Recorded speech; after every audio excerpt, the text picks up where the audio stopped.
Revolution becomes of primary value to the communists to the extent to which it can be used to condition the masses psychologically to accept the non-violent revolution, which is offered supposedly as the only alternative. We were together, now we're nothing alone.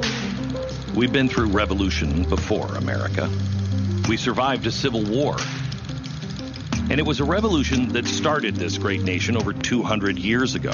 So, what's to fear? Millions of dollars in property damages done. Broken my heart. The plan is for raging fires from one city to the next. Violent revolutions can be good. Our founding fathers were violent when they were fighting. Blah, blah, blah.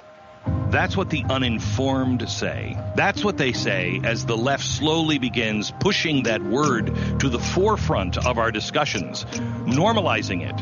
Revolution. We are in the middle of a revolution right now. I know you can feel it. And this time it's not just Bernie Sanders and his ragtag group of far-left radicals. No, it's the whole damn party. Well, tonight I'm going to show you why this revolution is nothing like anything we've ever faced before. I will show you why this one is dark, dangerous, sinister, and flat-out evil. It is calculated. The plans and preparations for a communist revolution of force and violence are far advanced. So calculated that while the left sits back with smug smirks watching as we destroy each other on the streets, thanks to their plan, Trump will be the one who takes all the heat. The revolution will destroy all of us. And it's nothing short of national suicide for us to continue to ignore their plans. You know, Joe Biden should not concede under any circumstance. So, to stop it in its tracks, the first step, understanding how it began.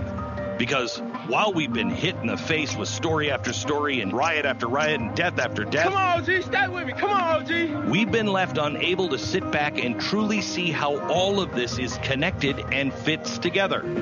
Tonight, the way America could end in 2020.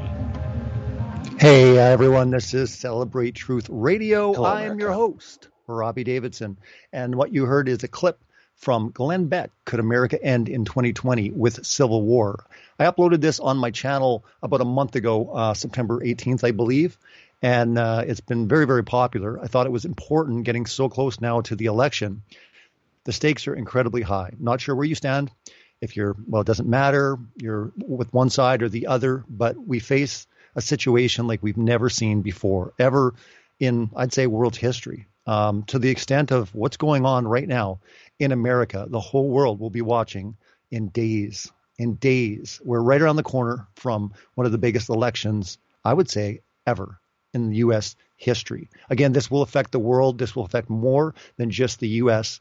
It will affect every single person. Now, wherever you stand on this issue, understand this, that Trump is hated. You can see it everywhere with mainstream media.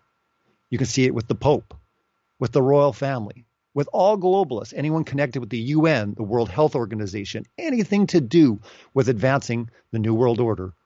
You're definitely seeing something here that we've never seen before.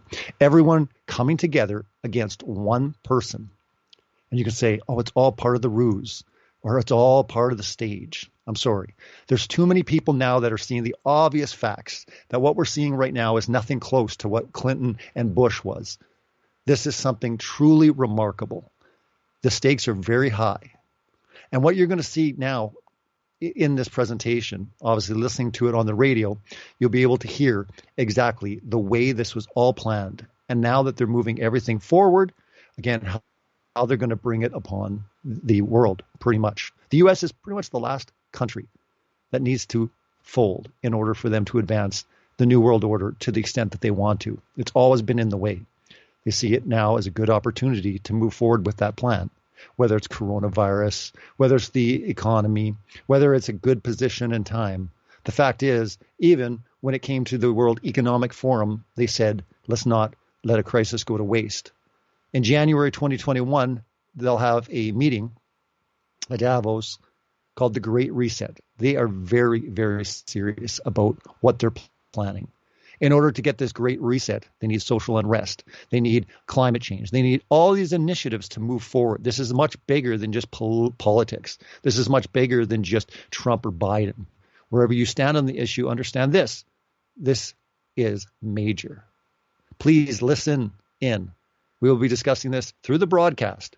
I might even be playing it twice. It is so important that you understand exactly where we are in world history and how big the stakes are moving forward. What's going to happen after the election? Biden wins, Trump wins. I think we're going to see something happen on November 3rd that's never seen before.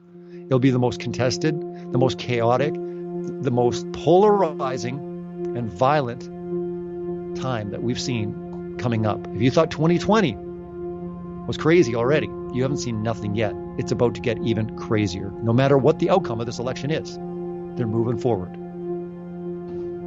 This, and I didn't realize it until I was watching that. I feel like this is the culmination of 20 years of work. And I hoped that this show would never come.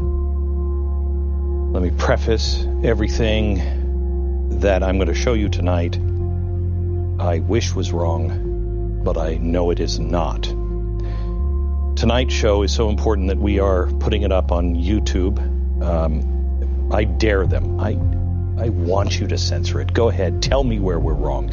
Take it down. And our attorneys will be fighting with you every step of the way. Show me what we have wrong.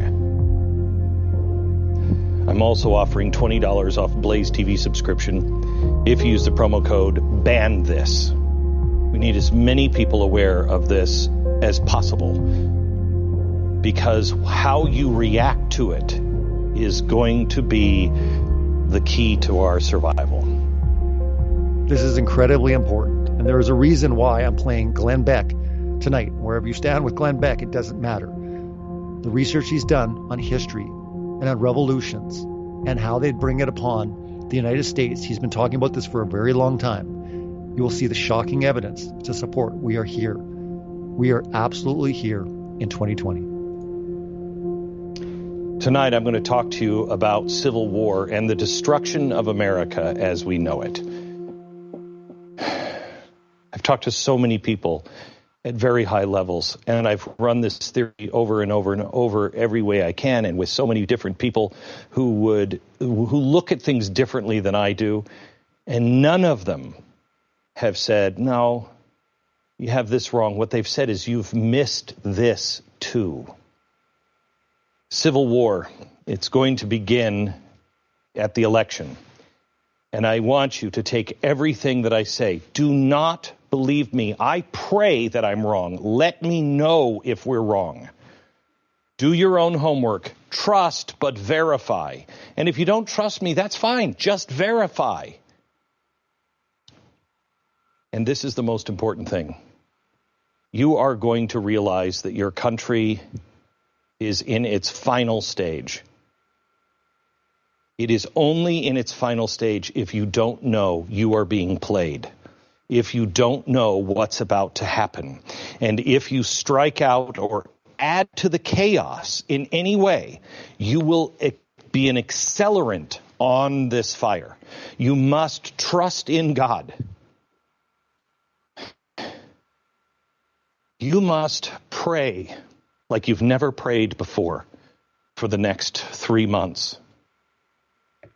If you are listening or watching me anywhere else in the world and you will recognize what I'm going to show you tonight, I ask that you pray for America as well and her people, because if we go down, it all goes down.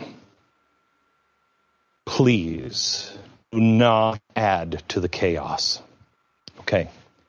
I know I don't need to say that, but people are starting to get at their wits' ends. I want to show you quickly what's been happening in just the past 2 weeks. We have to go to the beginning, and then in about 15 minutes, I'm going to lay it all out for you, and it is stunning. I noticed a trend about a week or so ago. It was from Axios. It ran an article on September 1st. A top Democratic data and analytics firm, Hawkfish, said in an interview on HBO that it was highly likely that President Trump will appear to have won in a landslide on election night, but will ultimately actually lose after all of the mail-in votes are counted. They said, and I quote, "We are sounding an alarm," very important language, "we are sounding an alarm and saying that this is a very real possibility, that the data is going to show on election night an incredible victory for Donald Trump.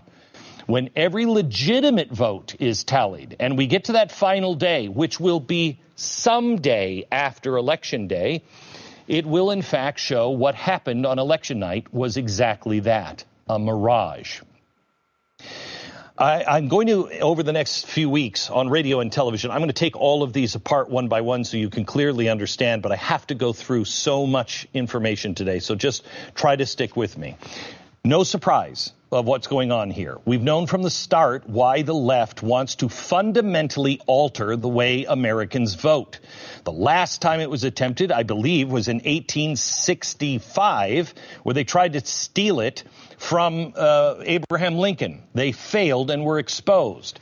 If anyone is actually concerned about people not being able to go to the polls, you would tell everyone to take an absentee ballot. That is what we normally do. You wouldn't start a new system. That's not what they did. They started a new system. Okay, this is not like absentee ballots. They proposed mailing out ballots in mass, and that would give them weeks after the election to possibly pull off a little magic trick. Let's take them at their word and say they're not going to pull off any magic trick. They are saying to America, by the way, most important election of your life, we've changed it, so you're not going to know who it was, maybe for a month, maybe 2 months. Do you remember the year 2000 when we liked each other? My question now is, what happens during those weeks when the left furiously begins jimmying up the votes? What happens in the streets? What happens from the left side in Washington, D.C.? Look, I have no problem. If Donald Trump doesn't win legitimately, if there's something that the Republicans are doing and it's all exposed, and we actually look into everything, I will be the first to say he's got to go. If he wins legitimately, he's got to stay. I believe all Americans want a fair election. What's happening now is absolutely un-American and anti-American, if I am to quote the left from 2016. All right, then I saw a next story. A week later, September 7th, Chuck Schumer, Bernie Sanders have teamed up to war game what to do if Trump refuses to leave office. Sanders referenced the red mirage that Axios and Hawkfish warned about, that Trump would have to appear to have won on election night, but weeks later would have lost after all the mail-in ballots are tallied. These are not the actions of a party that expects to win legitimately. They see the writing on the wall, and it's no surprise who Hawkfish works for, both the DNC and multiple Joe Biden super PACs. Now, I'm going to come back to this later in the show. It's really important. But a week later, after Sanders and Schumer began voicing their concerns on Trump and how he may not step down if he lost, the Daily Beast then reported that Democrats were secretly planning for violence after Election Day. One day later, September 9th, the New York Times ran an insane story about what might happen on Election Day and everything that might make the election delegitimized, including the Russians, of course, false flags, disinformation, extending the vote, pollers getting a coronavirus, et cetera, unaccounted mail-in votes, all of this. It almost feels like you're being prepped for something big. It's almost, to use a California term that everybody seems in California to be comfortable, it's almost like we're being groomed for something. We all need to be familiar with these two words, color revolution. And if you are watching in Eastern Europe, you know exactly what I'm talking about. They always occur after a contested election. The street activists come out in force the night or day after the election. Violence ensues. Government buildings are occupied. Eventually, if successful, culminating in a successful revolution. We have seen it successfully done in Georgia and Ukraine. And it was done by us in the State Department. It was attempted in Russia in 2011. We have been doing dry runs in the Middle East with the Arab Spring through Ukraine into South America. We're still doing it, and we're doing it now here. So what did Ukraine and Russia, what do those two revolutions have in common? The Obama administration, the Obama State Department, organizations like USAID and Nations Endowment for Democracy, and allied outside agitators like George Soros. The very same people and the strategy behind the Eastern European-style color revolutions appear to be exactly the same people involved in Main Street USA. I wish this was an outside enemy. I do. I hate thinking this of fellow citizens. But it's the only way to explain everything that's going on, and unfortunately, I have all the evidence. So everything I've been talking to you about over the past year, all of it is connected. And I want you to see, we'll put a banner at the bottom of the screen. It'll say the name of each show. Go to the Blaze archives and watch that show, full explanation. But we told you what Obama and Biden were up to in Ukraine. It wasn't about just his son. It was civil society 2.0 and the tech camps that were all about inciting revolution throughout the world. I showed you how the U.S. funds were funneled into Ukraine to support the street activists. They used people like George Soros to topple governments with leftist mobs and then rewrite their constitution. I showed you how Black Lives Matter had financial relationships with George Soros since 2015. BLM met in secret with Soros's organization, Democracy Alliance. Remember them? For later in the show. Soros was also outed via Project Veritas for funding Refuse Fascism, an organization created by 60s-era leftist radicals that support Antifa. Now, put this into perspective. Remember, when I exposed the global plot to destroy capitalism called the Great Reset, do you remember the Soros speech at the World Economic Forum? May I quote? The stock market, already celebrating Trump's military success, is breaking out to reach new heights. If all of this had happened closer to the elections, it would have assured his reelection. His problem is that the elections are still 10 months away, and in a revolutionary situation, that is a lifetime.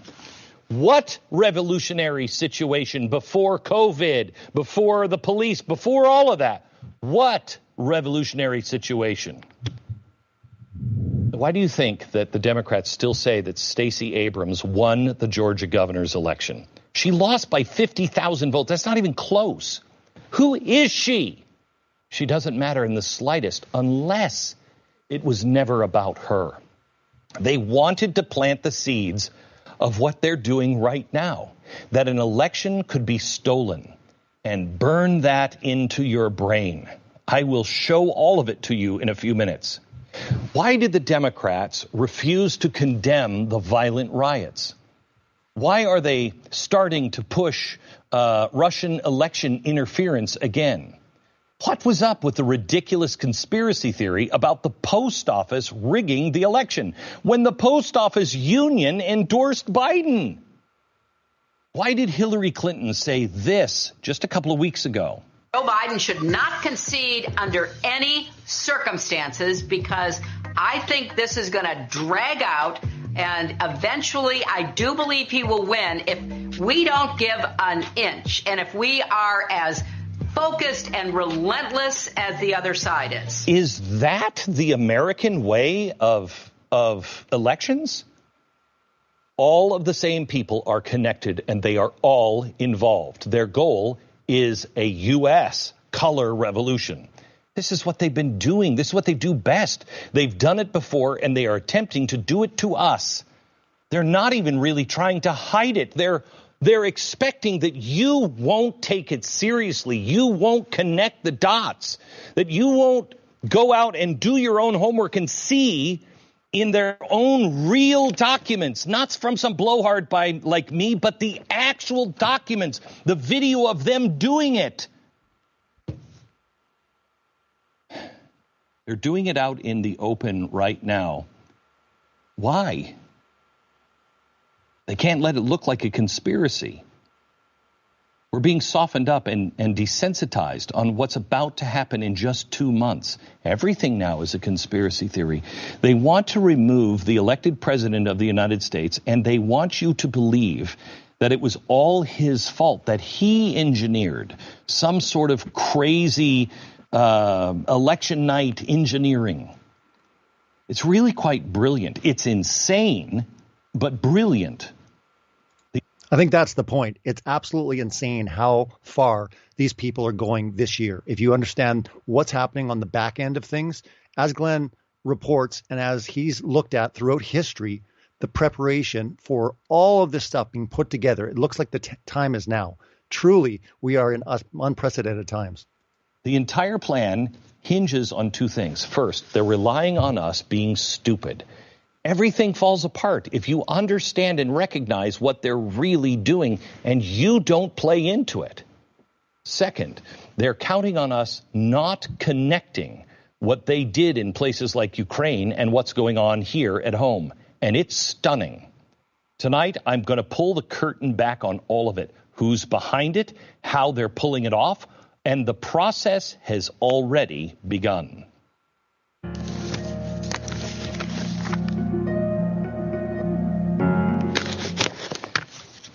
So if you thought the lockdown was the money, they've spent it, they're gone. But the bank comes to take your home. This is home title fraud. And the only ones that are really watching this now is Home Title Lock. I'm going to give you a list of where you can find all this information, but let me just recap, and then we're going right into what's happening. First, the intelligence community teaches a little formula for pulling off a successful coup in a foreign country. They call it the 3 M's. Before the CIA could even attempt to assist in a foreign coup, they had to ensure that they had control of the 3 M's. This is incredibly important because, as you're going to hear, the media, education, government, military, and money. They have to have all 5 of them, and they have everything in place. As you're going to see, even the extension with social media, we have seen incredible steps of Facebook, Twitter, to the point of banning the 5th largest publication in all of the United States of America, the New York Post. To this day, I don't believe they can still even tweet out. They banned anyone from even retweeting the news about the corruption between when it came to I just lost my train of thought. But when it absolutely came to all the stuff they've uncovered, with Biden's son, that is the incredible thing we're seeing right now. They're doing everything to suppress information. We've seen this for a long time, even in the truther community, as more people got shadow banned, but now to the point where they're actually banning. And not even shadow banning, they're preventing people from sharing the president's. Did you hear that? The president of the United States is getting censored, where he cannot share something, or you can't share, his post. I mean, nobody would have believed you 20 years ago if you said it would come a time when people would actually ban the president from even speaking. This is incredible what's going on. If people can't open their eyes and see that this is absolutely incredible times that we live in, especially the stakes are so high. Social media have gone off the rails. And again, it's incredibly dangerous what's happening here. But again, we're going to see the extension with the police. They need to gut the police. They need to take the compliance when it comes to the whole COVID thing, breaking that down. And you're going to see with BLM and Antifa and the whole socialist, communist, Marxist revolution, you're going to see how they've been working a long time, placing people in the government, placing people in the education. What do you think's been going on? What do you think the children have been learning in school? A lot of times we're saying, they're indoctrinating them. They're, propaganda. But it goes a lot deeper than that. They're preparing them to become leaders for revolution. This revolution is going to take place. It is all being set up. with the media, education, government, military, the monetary system. That's why it's incredibly important that you need to be outside of these matrices. When it comes to the monetary system, you need to look outside. Precious metals, gold and silver. You need to be looking into cryptocurrencies. You have to be outside of the grid on what is coming. Because again, there is no doubt this is all being prepared and all bets are off when it comes November 3rd. And I think they are preparing for there to be a massive landslide that Trump will completely take it. But they'll say, whoa, no, fake news, don't share that. All the votes haven't been counted. And that's where the corruption is going to come in. This is exactly the way it's probably going to go down. But they have it all war gamed in any which way. Doesn't matter what happens. The only thing that really won't matter much is if Biden wins, maybe even the coronavirus might magically disappear. And wow, isn't he incredible? Look what he did. He handled it. Trump couldn't handle it so quick. We don't know. But all I know that it will be less volatility with everything if Biden wins, but not the markets. But the markets alone, when it comes to, the finance and the Wall Street, all of this stuff is going to take a major dive. With Trump, it's probably going to soar on for a while, but we're still headed towards some rocky times when it comes to the economy. I've talked about this a long time, and I said it's going to take a while for the money to trickle through the system. It's not like all of a sudden the collapse happens, in the next month or two. It might be in 2021, might be in 2022, maybe even longer. But make no mistake, they're going to keep printing and printing and printing to try to, get their way out of this. But they're digging themselves a massive hole. And again, it's a hole they will not be able to get out of. This is the reality. This is not fear tactics. This is not trying to scare you. But understand this. When it comes to taking control of the media, education, government, military, and the monetary system, and you're seeing it all happen, regardless who wins the election, this is where things change. This is where normally we would see this peaceful transition of power. This year, we will not. And this is why it's horrifying, because they have everything in place, even to the point of people in the military to take hold of it if they need to. They're talking about sieging the White House. They're talking about massive riots. They're talking about getting everyone ready. People are like, hey, where are the riots? How come people are kind of calming down now? Get ready. This was just a precursor on what's coming after the elections. It's going to get really crazy. Prepare yourself. And, hold on. But if you haven't voted yet, go out and vote. These people are like, oh, it doesn't matter and votes don't count. Then it won't hurt you to go out and vote, period. This year, it is so incredibly crucial to vote. Vote like you've never voted before. I think that you're going to be happy if you do. You truly will. 2020 is a year like no other. All bets are off. We might have figured out stuff before in the past. But with 2020, everything is completely upside down. And I'll tell you, when you have the Pope, you have the royal family, when you have George Soros, when you have the Bilderbergs, when you have every globalist UN, doesn't matter, Agenda 21, all these complete globalist New World Order agendas, and every single one of them hate Trump to the point where they have not given him even a bit of rest. After he was inaugurated, they started to try to impeach him. A day after he was inaugurated. People, do you understand that this is not just a play in a theater? They have constantly attacked him, continually trying to get at him, but they have no dirt on Trump. If they had it, they would already, have been able to be succeeding in what they wanted. Trump doesn't have the dirt in order for them, this Russian collusion. What I find interesting, though, is all the stuff that they were accusing Trump of. Russian collusion. Isn't it interesting? It was like a deflect. Because all along, guess who was dealing with the Russians and the Chinese and the Ukrainians? We're seeing the Biden family. We're seeing evidence. We're not seeing like a bunch of just accusations. We're seeing people coming forward now that are saying, yeah, I'm coming forward.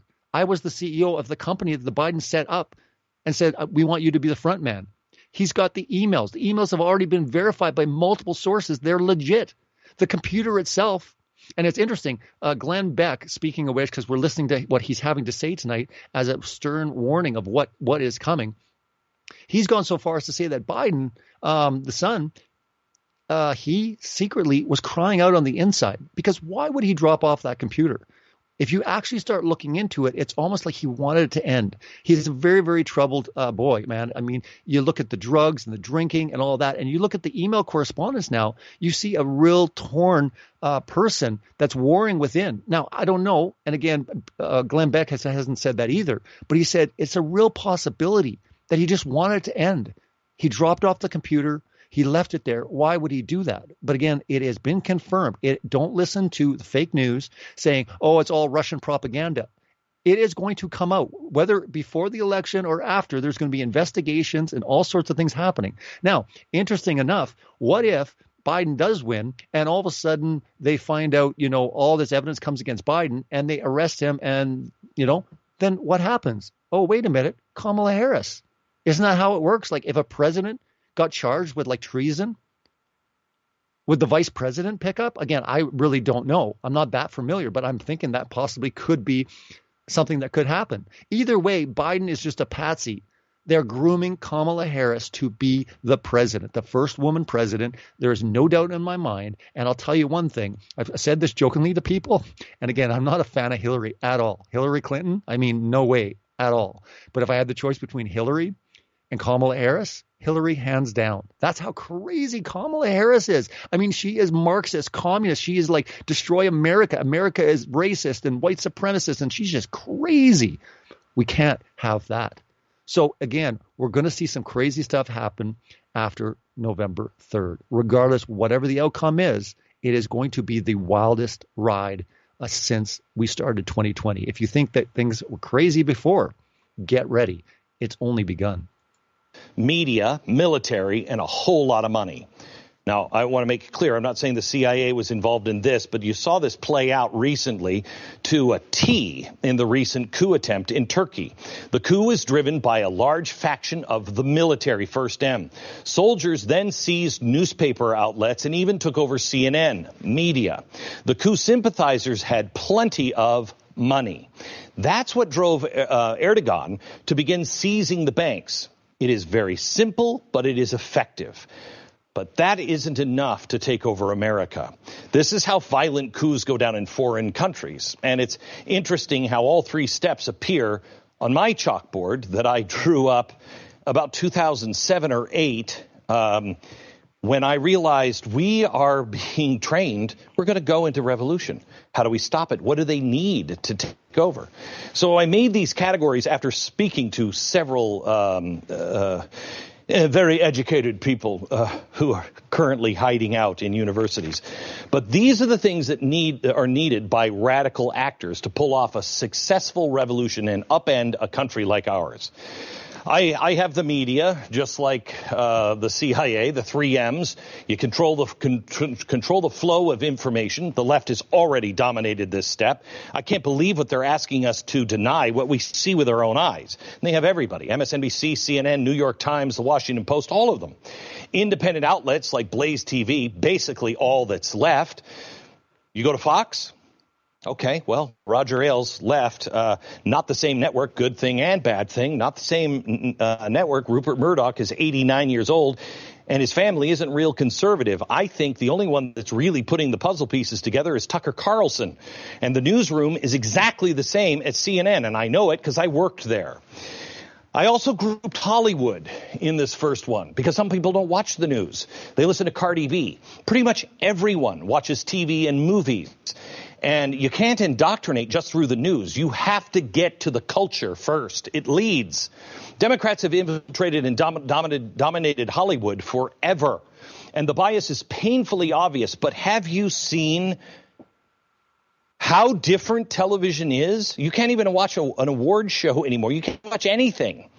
Events like the Oscars and the Emmys, they're full of the left's. It's like a extravagant, leftist tent revival. Don't forget Trump bashing. I mean, it's become like a sport now with Hollywood and mainstream media when it comes to all of these actors and people that play in that sandbox. It's just nonstop bashing Trump, hating on Trump. I mean, it's not even about issues anymore. It's not even about, bring the troops home or war or no war.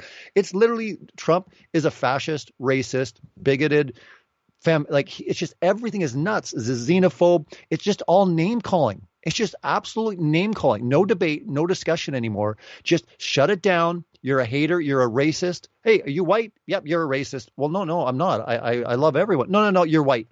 White people are all racist. I mean, it's got so insane. And if you don't understand how crazy it could become, and this is why it's so important to stand your ground now. I mean, it literally could be the last stance that we're going to see for a very long time. I mean, I'm not sure what will happen after the fact. Say Trump wins, he maybe starts in the next 4 years really laying down a lot of things so that things don't get so crazy anymore. And I'm saying something like social media, Facebook, Twitter.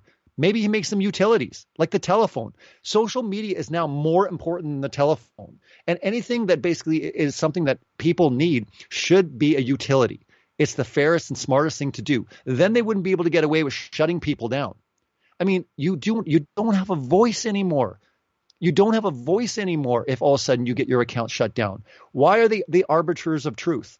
Who made them the arbiters of truth? It's a very, very dangerous precedent when you're on one agenda and they don't want that discussion. The whole idea of the United States before was free speech.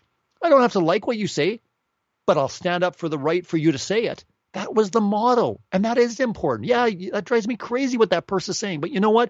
God bless them for being able to say that, because there's countries that they would just completely shut them down, and that's not right.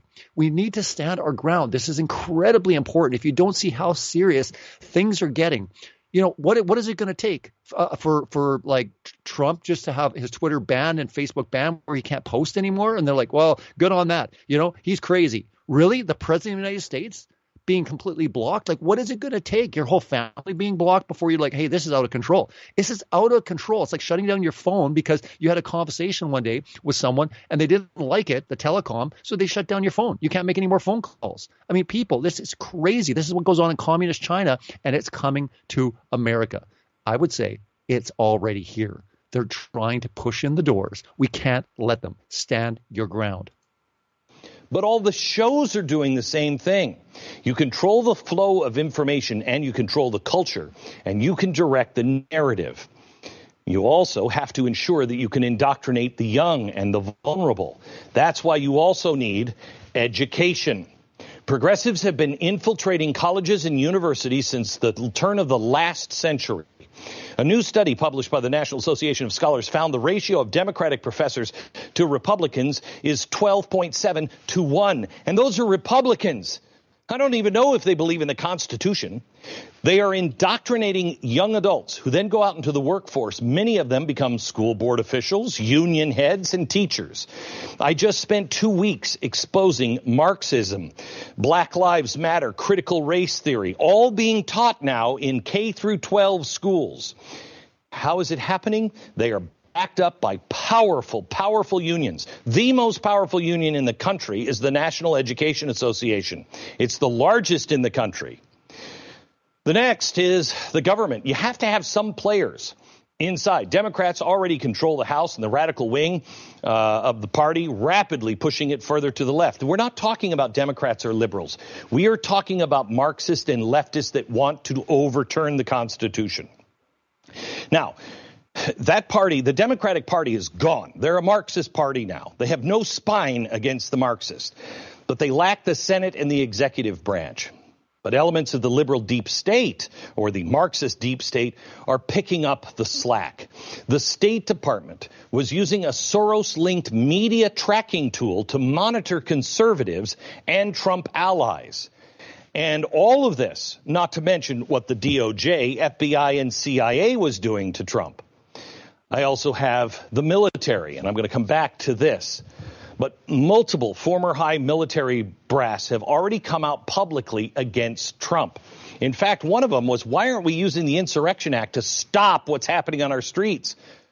Well, you immediately had the Secretary of Defense come out and say, no, I'm not going to do that. That's just too far. Really? Have that conversation in private with the president. Why was that so open? And let's do this. The former military. Do you remember Lieutenant Colonel Vindman? We now know who he was. Oh, there was not the whistleblower. No. He was the whistleblower that started the impeachment fiasco. This was an attempted coup from within the military. Next is money. For socialists to get everything they need, they've got to have unlimited supplies of money. Well, not to worry, the coronavirus is giving them everything they could have ever dreamt of. You have the Fed, now the largest landowner I've shown you in my specials on both Event 201, the coronavirus war game, and the Great Reset. This virus is providing all of the tools to turn capitalism into a form of national socialism, if you will, or Chinese communism. Have you seen what the Fed is doing? After all is said and done, the coronavirus response is projected to exceed $10 trillion. And people are starting to say it out in the open right now. The Fed is moving towards modern monetary theory. I believe they're already there. Take some time and study the whole monetary theory. Really, when it comes down to it, it might not sound interesting, but I'll give you a really good YouTube series. Write this down. Go immediately and watch it. It will change your life. It's like almost waking up to the Matrix. The Hidden Secrets of Money by Mike Maloney. The Hidden Secrets of Money by Mike Maloney. It's like a 10-part, 8-part series. Watch even 20 minutes of it. You're probably going to be hooked. Quite honestly, it would change your life. It could really save and protect your family. There's no joke. This is very serious what they're doing. Most people don't understand. Oh yeah, no big deal. They're printing all this money. People that aren't aware of what's truly going on, have you ever asked the question, where is that money coming from? They're broke. They have no money. So where is that coming from? And who is going to pay it? No one really understands fully what's going on. They'll say, hey, this is great, universal income, and everyone gets a check, and it's wonderful. If that were true, why did they wait till coronavirus to start printing checks for everyone? If that just magically makes the economy and Wall Street soar and everything's great, just keep printing money, they would do it. The reality is the more they do it, the more disaster is coming. Regardless, whether we're talking the election, whether we're just talking about life, understand that this monetary system that the whole world is on, not just the U.S. The U.S. is the world reserve currency. Keep in mind that whatever happens will affect the whole world. We're on a collision course of the crash of the U.S. dollar, the way we know it. Again, a new system will be set up, the Great Reset, a new monetary system, a worldwide currency, maybe a new U.S. currency, a bunch of currencies. That's not the point. The point is, throughout history, this happens over and over and over again, where there is a new economic system put together. But before that takes place, there is a lot of pain. The Great Depression, a lot of new stuff took place in the Great Depression. Unions were formed, minimum wage, Social Security, a lot of things that we just take for granted right now that are in the system were devised through the Great Depression. It was a terrible time, but a lot of change took place, good and bad. So understand this, a lot of change is coming our way. And you can't prepare yourself by being outside, by being diversified, if you want to say. If you want to hedge, having different things going on, get outside of the monetary system, because that's the one thing. You can have any belief, we're all different, but one thing affects us all, money. We need money to survive. We need money to go on. If our money is in jeopardy, we have a lot of pain. You can protect yourself by looking into gold and silver, looking into cryptocurrencies, look into other things. Not put all your eggs in one basket, but definitely in systems that are outside of government control, that are outside of the system. Remember, they're always trying to let you know, hey, our system is great. Banks are safe. Keep your money in the bank. And I'm not saying take all your money out of the bank. What I'm saying is don't listen to the rhetoric, because if you resist and move away from it, it unfolds. We need to understand our options. And that's a beautiful thing, especially with cryptocurrency, like Bitcoin and other great cryptocurrencies that are out there. For the first time in human history, people have had the choice of what money they want to operate in. Do you understand how radical and incredible that is? Throughout the entire history, people have never had a choice when it came to money. It's always been under government control. This is the time. This is the time that you now have the choice. And no one's making it illegal and all these sort of things. Pay your taxes. Everyone talks about, oh, maybe I'll keep my taxes from the government. No, don't do that. Don't end up in prison and stuff. Just pay your taxes. Stay off the radar. Do what's right. But the fact is, you'll be able to survive a lot more in systems that are a lot safer than when the government has full control. It all comes down to being centralized or decentralized. I'll be talking more about that on upcoming radio shows, getting further into cryptocurrency, on how important it is to do your own research. Look into it. Don't believe the lies. Oh, the CIA created Bitcoin. Oh, it's the mark of the beast. And don't listen to all that. Do your own research. Are all of them bad? Are some of them good? Which ones are good? Which ones are bad? What are coming in the future to avoid? These are the things. People, I don't know. It doesn't sound right. The whole world's going digital. All right.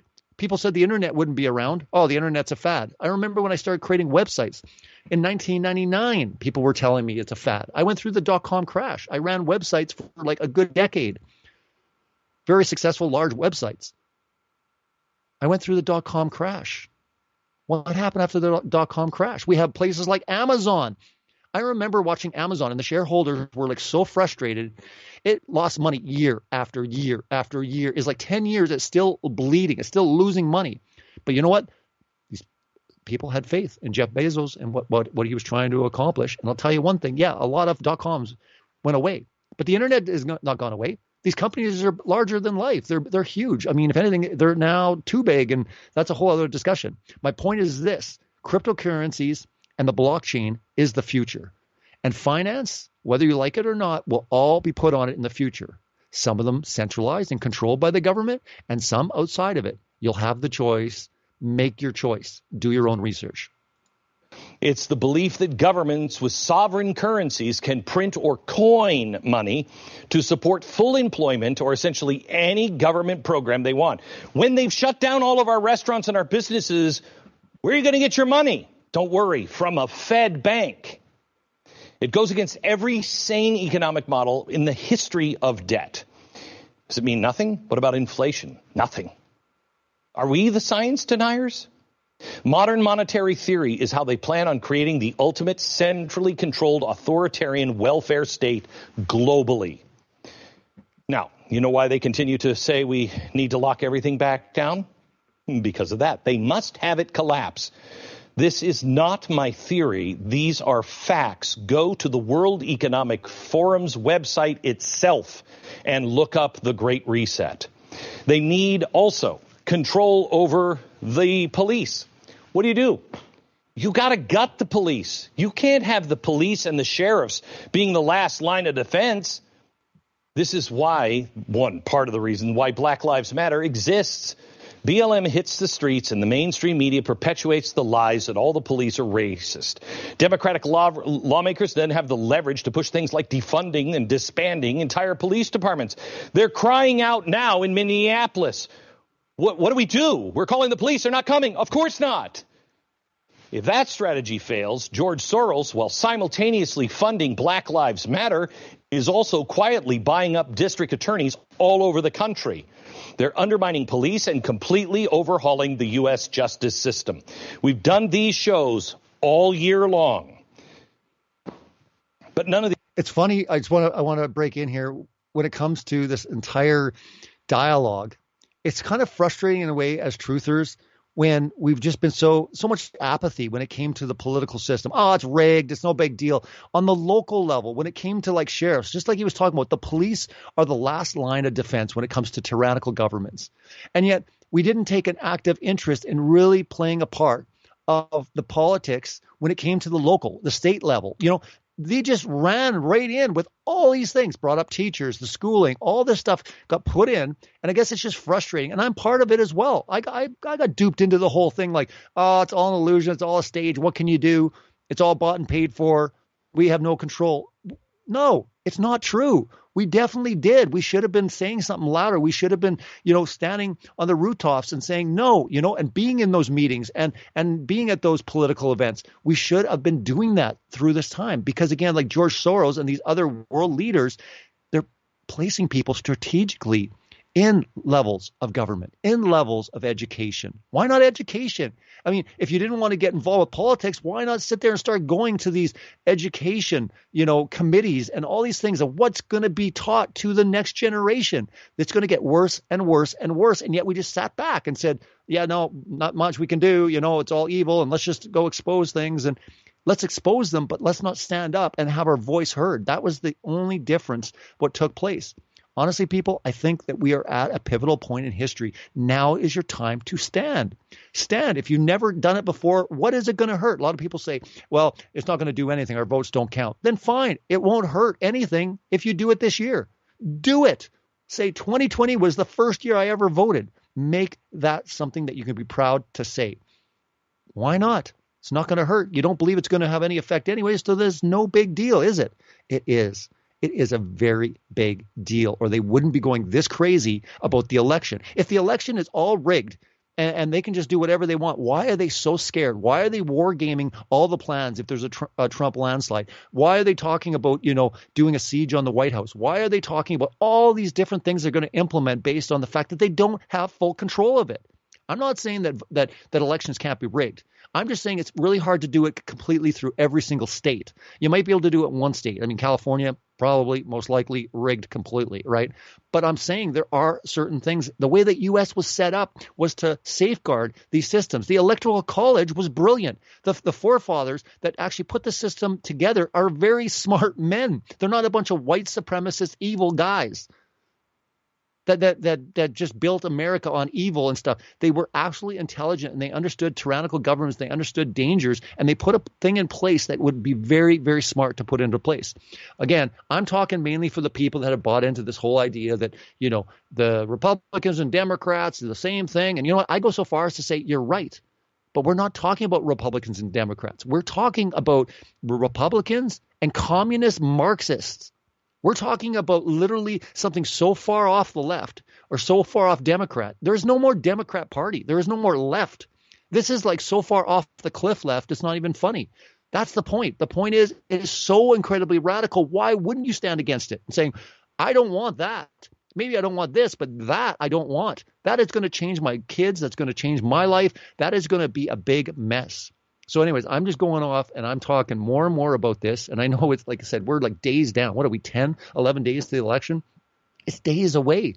But if you can go out and vote, if you can talk to people, bring someone with you and you go vote, it is going to be important. They would not war game so much if they had full control of this election. Maybe they did before with Bush. Maybe they did before with Clinton. Most likely they did. They didn't care. Why did they care so much this year? Because it's out of their hands. Just like 2016, there is no doubt in my mind, Trump was not supposed to win. It wasn't that he was not supposed to win. It was an impossibility. What happened? I think a miracle. I don't know, but you could see the reaction on their faces. You could see the level of disgust and what they did the minute he was inaugurated. It was a nonstop assault to get him out. I've never heard the Pope ever before talk down about any U.S. president, ever. He continually talks down about Trump. The Pope. Does that even make sense, people? Like, think about it. Something is going on. Take a stand. You can make a change. These things are doable unless you have bottom-up street movement. They need people causing chaos. They need protests. They need riots. This is why almost zero Democrats in the media have condemned the rioting. They won't speak out on Antifa. They sure the hell won't speak out and condemn BLM. It's why the media isn't doing anything. It's how Wisconsin rioting can be called mostly peaceful, despite it burning down to the ground on television behind the reporter. Along with the media in Hollywood, they also need social media. Do I even need to go through that one? Google, Facebook, YouTube? When was the last time a prominent member on the left was censored for anything? When was the last time they were shadow banned or kicked off a platform? Some are doing it blatantly out in the open, like Twitter, doing their own fact checks. Well, their own liberal bias, of course. Others, like Google, are doing it quietly. As I exposed with Robert Epstein, Google is trying to manipulate your vote and the way you think without... It's amazing when you do the research on Google, how sophisticated it is. Even your searches, based on your past, based on your personality, all the data that they've mined from you, they will show you different results from someone different. They can actually influence your decision based on your searching. And again, there's a huge, evidence when it comes to how radical they are getting behind the scenes in fully trying to control everything. That's why the stakes are so high. That's why you're seeing the level you're seeing this year. They are worried. They are scared. Something is coming over the next 4 years that the globalists, the New World Order, are not wanting at all. I don't know what that is, but I've never seen this level of urgency on rolling out a tyrannical level of upheaval with riots, with violence, with rewriting the Constitution, with making people believe that America is inherently evil, that white people, regardless whether they say they're not racist, they're white, therefore they're racist. This is insanity. Forget the notion that they've been teaching us for a while that you can be a girl or a boy and whatever you want to be. They're trying to destroy the traditional family, and you think this is normal? This is okay? When were the Democrats ever trying to destroy the family? Never. We are a different level of territory. Like, that's what you don't understand. It's not just right or left. It's not just Republican and Democrat. It's not just theater.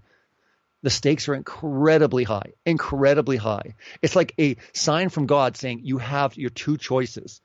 You are going to stand before me and answer why you stood and did nothing, or why you chose to vote for this person over that person. I mean, the very fact of Trump being so pro-life, so pro-life, that he's the only president in U.S. history to actually speak at a pro-life rally. Why? He already has their vote. People are like, oh, he's placating to the Christians. Why? He already has their vote. Why is he clinging to Christians and pro-lifers over anyone else, saying, please stand with me, please stand with me. The whole world is against me. You got to understand something different is going on here. In the spiritual world, it is something that we're never going to experience. There will never be a president like Donald J. Trump ever in the history of the world. It's coming, people. We're going into hour 2. Don't go anywhere. We got a lot more. Take a little popcorn break, get a drink, come back. We got lots more. Stay tuned.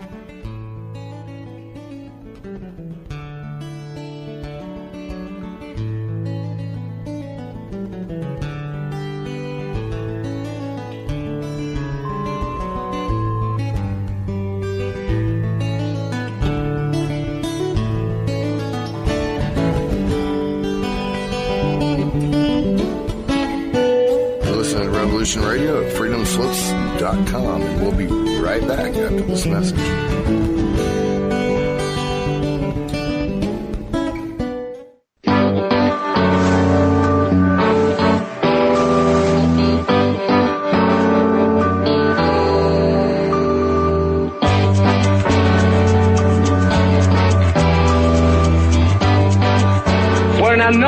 Syndicalist commune.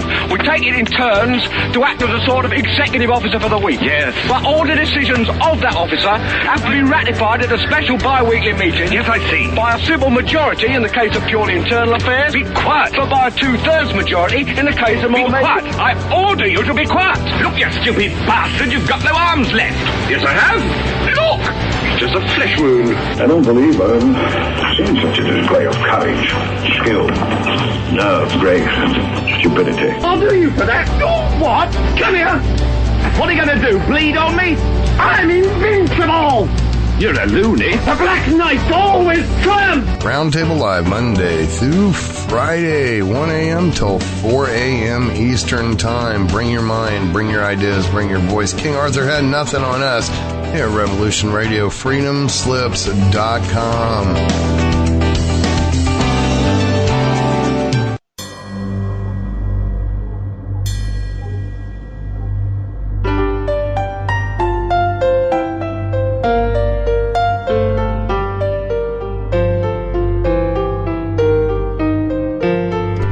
Feel that things were not quite right, that everything was just ever so slightly askew?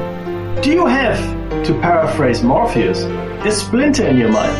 If you're interested in hearing the latest information about UFOs, the paranormal, ancient cultures and structures, monatomic elements, longevity, fantastic discoveries in science, download it to your brain, then tune into us. Hi, I'm Dave. And I'm Mackie. And we are Shiny Side Out, Sundays 2 to 4 a.m. Eastern. See you then. Revolution Radio, freedomslips.com. You don't need to expect us. We're already here. Many years from now, would you be willing to trade all the days from this day to that for one chance, just one chance, to come back here and tell our enemies that they may take our lives, but they'll never take our freedom!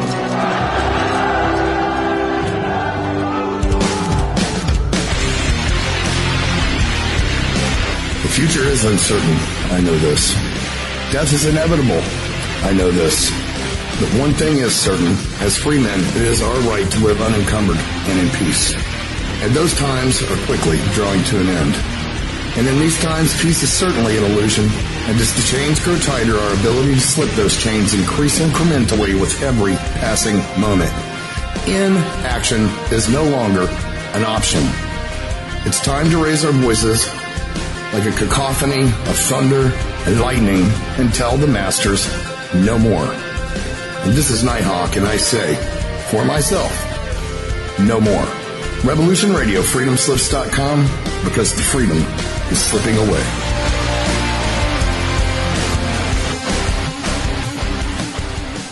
The opinions expressed on this radio station, its programs, and its website by the hosts, guests, and call-in listeners or chatters are solely the opinions of the original source who expressed them. They do not necessarily represent the opinions of Revolution Radio and freedomslips.com, its staff, or affiliates.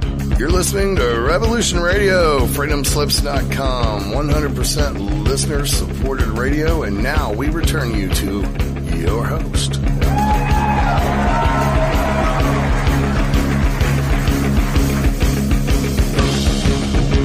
Welcome back to Celebrate Truth Radio. It's the late show on Revolution Radio. Thanks for supporting listener-supported radio. We couldn't do it without you. We're very appreciative. Here in hour 2, we're getting back into Glenn Beck's breakdown on Could America End in 2020 with Civil War. He's breaking down how revolutions are created, how they're planned out, and how we are where we are right now. So let's continue on. I'll be talking through hour 2. Without you even knowing it. Look at all of this. The left controls every single step to pull off a successful revolution. But that's my chalkboard. And it ended with compliance. You have to have a compliant people, not a people that will stand up, not a people who will be the Tea Party and go out. No, you need a compliant people. And with COVID, you're wearing the mask. You don't want to wear the mask. You're not saying anything. They've put you out of business and you're not saying anything. They're telling you that your kid can't go back to school. As if we don't understand that there's been 5 kids in the whole world that have died from this? It's insanity. Our churches, the First Amendment gives you the right to go to church. Our churches are closed. Why? They got to get you to be compliant. Because then you can steal the country. Just look how easily we are willing to comply on everything. How easily the Bill of Rights was just shredded over a virus with a 99% recovery rate. The defeat of Hillary Clinton escalated their plan into revolution. It went into overdrive in 2017, and it will culminate this November. It's a multi-step process. In fact, it's 7 steps, and we're seeing it go down week by week, day by day. And the closer we get to November, the closer they get to pulling it off if you don't know about it. As I said earlier in the show, Color Revolution is about what they're doing. It's what they're good at. They literally wrote the book beginning with the Arab Spring. We'll show it to you next. There are very few days I live in pain. Not decades to get ready. They knew that America doesn't like blood and revolution in the streets. But then something happened. Donald Trump. All was proceeding as planned, and then he gets elected, and that changes the entire game. He blew everything up, whether he knew it or not. The left has been using the word revolution a lot lately, and you better start taking them at their word. It's not hyperbole. It's not a new fancy word. It's the same revolution that revolution has always meant. Kerry, while attending a panel for the Alliance of Democracy, said this. So we have major challenges, and if people don't have adequate access to the ballot, that's the stuff on which revolutions are built. Don't have access to the dollar. Kerry was addressing a question about the American system in general, and threw that line in about not having access to vote. He goes on, quote, if you begin to deny people the capacity of your democracy to work, even the founding fathers wrote in the Declaration of Independence and the Constitution, we have a right, an inherent right, to challenge that. Wow.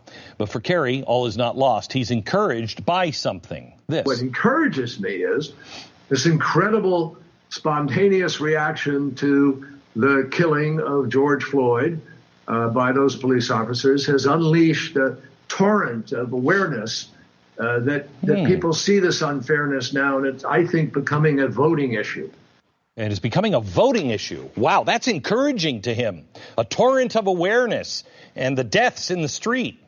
I think John Kerry knows exactly what he's doing here because he's seen it before. In fact, he was part of it during the Obama administration in 2013 and 14, but it wasn't here. It was in Russia and Ukraine. I want to show you a photo of John Kerry strolling through Red Square in Moscow back in 2013. Interesting time in Eastern Europe. Color revolutions were breaking out all over. When that photo was taken, Russia itself was at the tail end of their own revolution called the Snow Revolution. It kicked off after a disputed election. It's going to sound very familiar in about 6 weeks. And it was started by online bloggers who were suddenly very savvy on organizing massive protests using Facebook and social media. Wow, where have we heard this before? Oh, yeah, the Middle East, the Arab Spring, civil society 2.0, and tech camps. See if this also sounds familiar. Russia immediately banned USAID and then kicked out the George Soros Foundation. No, I'm definitely not saying anything positive about Russia. But after knowing what we know about the Obama State Department now, what they were doing with Soros in Ukraine, I can understand why Putin was just a little pissed. But let's go back to that photo of John Kerry in Moscow. The man to Kerry's right is Ambassador Michael McFaul. Important. He was a Stanford academic that became the first non-career diplomat to ever to ascend to that post. McFaul took office right as the Snow Revolution was kicking off. Let's just say the Russians were highly suspicious. After arriving in Moscow, McFaul gave an interview to a Russian outlet explaining how he was different than other Russian diplomats. Quote, most of the specialists on Russia are diplomats, specialists in security, arms control, or Russian culture. I'm neither. I can't quote anything by heart. I'm not an expert in democracy, anti-dictatorial, revolutionary revolutions. Wait a minute. Hang on just a second. He's what? I am an expert on democracy, anti-dictatorial movements and revolutions. Wow, kind of an odd thing for a newly minted ambassador to say once arriving in a country where they're going through a revolution. And see, that's the thing. They're saying that Trump is a dictator. They need to remove him. Everything is about the stuff that they accuse. They are. When they say you're racist, they're the ones that are racist. They're the ones that are saying these most racist things, and yet they're calling the other side racist. And again, it's not political theater. This is insanity, what we're seeing right now. It's literally turning the world upside down, where all of a sudden you don't know what is going on.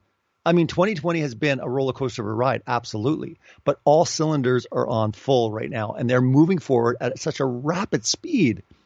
I mean, if you start looking at the curriculum, on what is going into the education system. I mean, we've been horrified before with some of the stuff they're teaching children, but going so far as to rewriting Americans' history. They're teaching children that America is evil, that it was created by evil people. The Constitution itself, we don't need to adhere to it because it was created by a bunch of white supremacists, a bunch of racists, a bunch of misogynists, name after name after name. I mean, it's just nonstop. It's nauseating. You don't know when they're ever going to stop with this. And that's the whole point. They keep moving forward and forward with this. They're ramping up to such a degree. It's almost like Glenn's talking about, what was happening in Ukraine and Arab Spring and all these things. It was a precursor to what's happening. It's almost like they need these testing grounds before they unleash it in America. America is the stronghold. Doesn't matter what you feel about America. It is a stronghold. The way the Constitution was set up, the way that free speech and all these things that people take for granted these days, they were enshrined. They were put into place for very specific reasons. The right to bear arms. The right to bear arms. I mean, we've talked so much about how they're trying to strip people of the right to have arms and have guns. And while they haven't really talked much about it, they don't need to. They don't need to. That's the whole point, is once you get into the education system and you get this indoctrination taking place where everyone starts thinking like, that's whack, that's crazy. Yeah, we don't need guns. They're in so many different branches now. I mean, we knew that Hollywood was bought and paid for the longest time, but we never stopped and looked at the fact of like, well, what are they preparing? Is their strategy, over the next few years, or is it over the next few decades? This plan has been in place since the 60s, the 70s. People needed to be groomed. People needed to be going through education systems and being placed in all these positions. Now they're professors, they're lawyers, they're judges. I mean, this whole thing about the Supreme Court. I mean, they're talking about packing the Supreme Court. I mean, a lot of people, and myself included, didn't really understand what that meant. It meant the fact that whatever they want passed by law, if they pack the court with their judges, they will get anything through that they want. It's horrifying. And yet people really don't understand the implications on what that means. It's absolutely situation critical in times we're looking at right now on all levels. You look around on any level, whether it's Hollywood, whether it's social media. We talked about so many things. When he was talking about compliance and everyone's talking about the mask, it's much bigger than that. They're shutting down businesses and people aren't speaking up. They're shutting down churches. When did they have the right? Where in the Constitution do they have the right to shut down churches, places of worship? I mean, this is like the things of 1984 that people talk about all the time, and it's playing out right before our eyes to such a large scale. We've always had shows. I'm sure there's many shows on Revolution Radio where they're always talking about the New World Order in 1984 and how it would happen. I mean, it's on hyperdrive right now. I mean, it is so incredibly rapidly moving so fast, it makes your head spin. What happened when Trump won in 2016? What happened? Why did they go crazy at that point? Oh, it's just, it's all part of the game. No, it's not part of the game. They went absolutely insane. I mean, people were crying. People were absolutely on the news like CNBC and CNN in tears, crying. Like, boo-hoo. Oh, my goodness. Our whole nation's doomed. All these like Hollywood elites are talking about moving. Oh, we're moving if Trump wins, they said. Oh, if Trump ever won, we would move, or I'm moving. None of them move. They're all talk, no action. I'm still waiting for someone to actually move out of America. Now you're getting it again. Oh, if Trump even wins, I'm moving to Canada. We don't want you. We don't want you here. I'm joking. Again, I'm in Canada if you're not aware. But the fact of the matter is it's all talk, no action. But what is it about Trump? When you actually start systematically breaking it down and actually listen to the man, forget personality. Look at policy. What does he stand for? What is he saying? Forget if you like him or not. It's not important right now. We've got to such a point with the whole Obama thing that it was all about personality. What's Obama wearing? What's he sporting? Well, is he wearing Nike? Oh, look at him. He's on the basketball court. Oh, he's on Ellen. It all became this personality thing where it just became this love fest. Presidents weren't to be a love fest. And it was almost like a precursor to get the people to the point where that was the be-all, end-all when it came to presidents. And we got to really like him. We got to like everything about him. You don't have to like him personally. What does he stand for? What is he fighting for? That's what you have to look at. And the one thing I've said over and over again is he's standing for the right of life. The most innocent, he's standing on their behalf. I mean, they're talking about defunding the police. He's talking about defunding Planned Parenthood. Planned Parenthood was created by one of the most racist women ever to walk the face of the earth. Her whole plan was to eradicate black people. And yet Black Lives Matter is talking about Black Lives Matter. Really? Why aren't they protesting outside of Planned Parenthoods? Black Lives Matter do not care about black lives.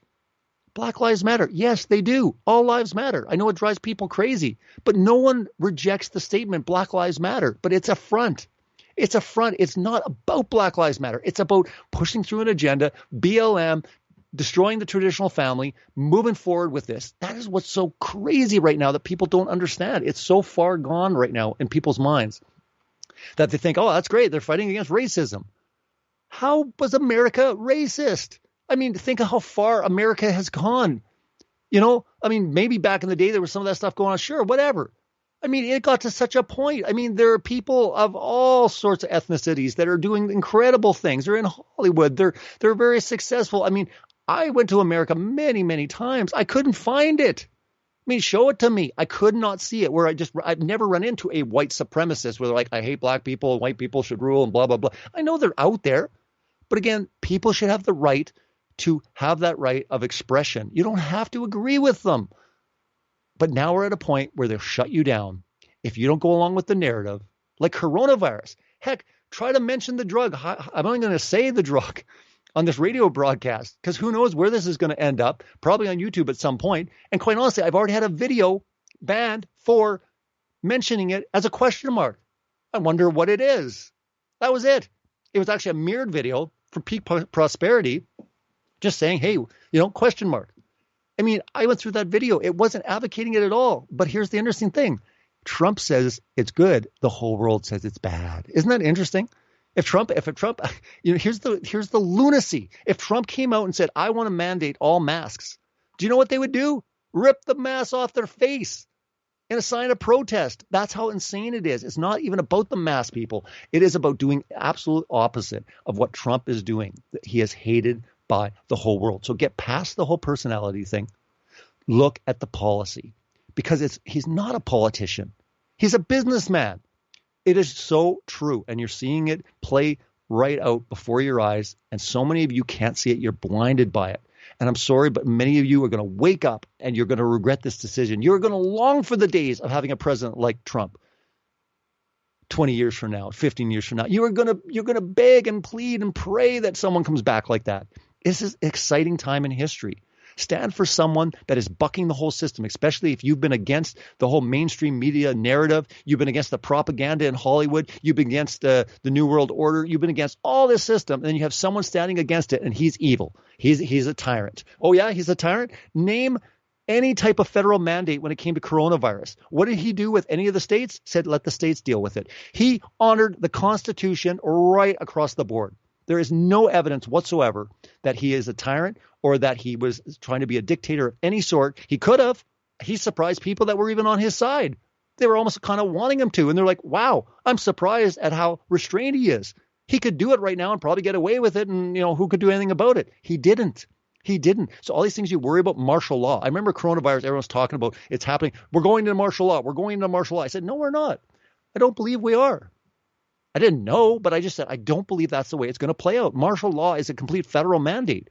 Trump has literally honored the Constitution. I'm sorry. And if you don't stand for the Constitution, I don't know why you're an American. This whole idea that Americans evil, then leave, move. There's lots of countries out there. I'll tell you one thing, move and then find out exactly how evil the system America is. You're going to be grateful that you were there and you're going to want to go back. Let's continue. It's similar how the State Department in Ukraine was supporting the street activists. McFaul was hoping for meetings with protest organizers in the U.S. Embassy in Moscow. In fact, he met with opposition leaders before he ever met with Putin. Now, I'm sure he was already on Putin's radar long before he arrived as the new ambassador to Russia. In 2005, McFaul wrote an academic paper on what was needed for a successful color revolution. He called it the 7 pillars. Oh, I have them on my chalkboard. I'll explain it and how it explains that. If I showed you the tools a minute ago, this is the plan. Next. Gold will help protect you. Goldline has a premium version of the coins that I buy. They're the $5 Liberty coins. They're amazing. Stellar condition. They're not $5 today. That was $5 in the 1800s. But it shows you really how much our dollar has devalued compared to gold. This week only, Goldline is offering a brilliant uncirculated Kennedy $half coin with every MS62 $5 Liberty coin you purchase. You don't know what an MS62 is? Neither do I. But it's a higher quality coin. You can call Goldline, find out what it is, and if it's right for you. Pick up some free silver along the way with your gold you need to acquire. I think everybody should have some. Call them. They're waiting for you. They've kept themselves open tonight just to answer your call. This special is good only for this week, so do it now at 866-GOLDLINE. And if you don't want to go through Goldline, just start doing your own research, but get some silver. Everyone talks about gold, but I'm telling you one thing. I don't know what your financial situation is, but everyone can afford silver. An ounce of silver is about $25 right now, 26, 27, whatever. Make it a goal, if you have a very limited budget, to buy 1 ounce of silver a month. That's $26. I'm telling you right now, you do that for a year, you've got 12 ounces of silver. Trust me, man, it's more than 99% of the world. Yeah, that's right. You may say, well, wait a minute. Really? Like there's only like 1%? 1%, probably less, that actually hold gold or silver in their hands. I'm not talking about stocks and paper silver and all this kind of stuff. I'm talking about holding it, putting it in a safe, burying it in the ground, whatever. I'm telling you right now, all throughout history, I mentioned the show before that you need to watch. It changed my life, and it changed many people's lives when they understood the financial matrix and when they woke up to the difference between currency and money. The whole world is on currencies right now. It's going to end badly. Money is important. Money is real. What is real money? Do you know? Do you know the difference between with money and currency? Watch the series, The Hidden Secrets of Money. The Hidden Secrets of Money by Mike Maloney. Honestly, it is worth your time. It's like an 8-part series. Just watch episode 1, and that's all you need to watch. And you'll be awoken to truly exactly the situation where we're headed, where we're going at rapid speed like we've never seen before. Like Glenn was saying before, at the end of 2020, there'll have been 10 trillion extra dollars added to the debt. This is bad. I mean, it is absolutely situation critical if you understand exactly how bad it is when governments get this far into debt. And you're like, well, it's America. It's America. It's no big deal. Yeah, it's no big deal when the whole world accepts U.S. dollars. What happens when all of a sudden the world will not accept them anymore? Or what happens when those U.S. dollars don't buy as much anymore? Keep in mind that the hidden tax that no one understands is inflation. And when you watch that series, you're going to understand exactly how they're robbing you, putting $10,000 in the bank for 10 years. When you take that $10,000, even with interest is not even keeping up with inflation. You'll have about $6,000, maybe $4,000 purchasing power. Notice that everything's going up in price. We'll get into that in future shows because it's important for you to understand. You can check out my YouTube channel at Celebrate Truth.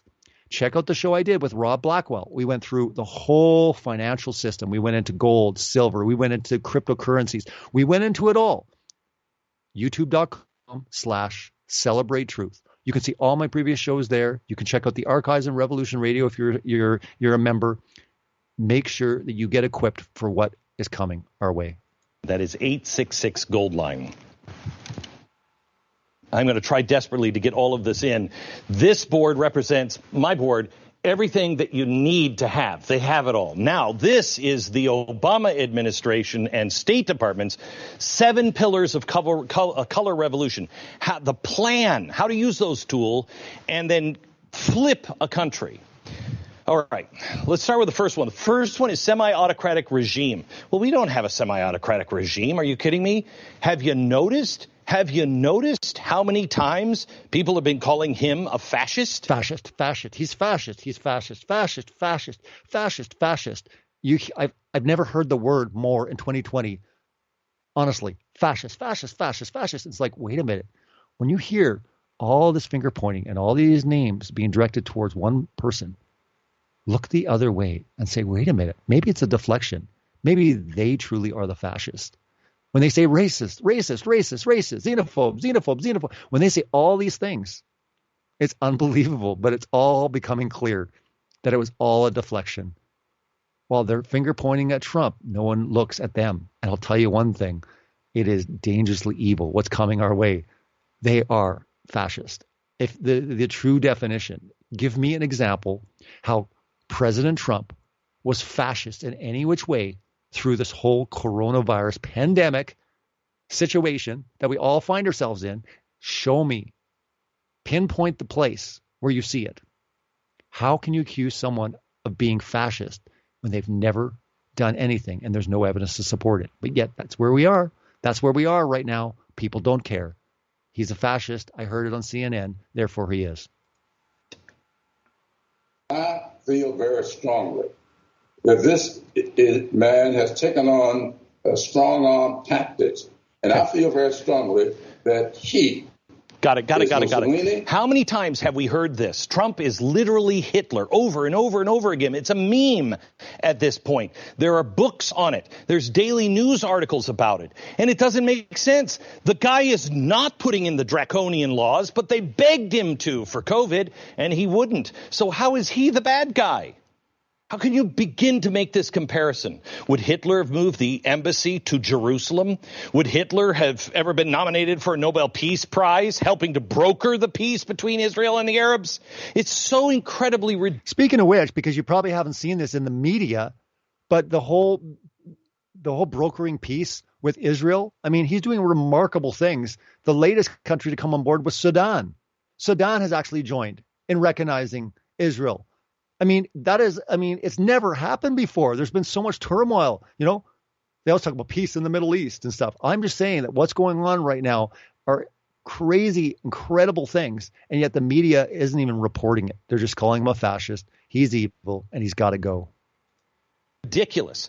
In fact, everything they accuse Donald Trump of being is what they do and what they will do if given power.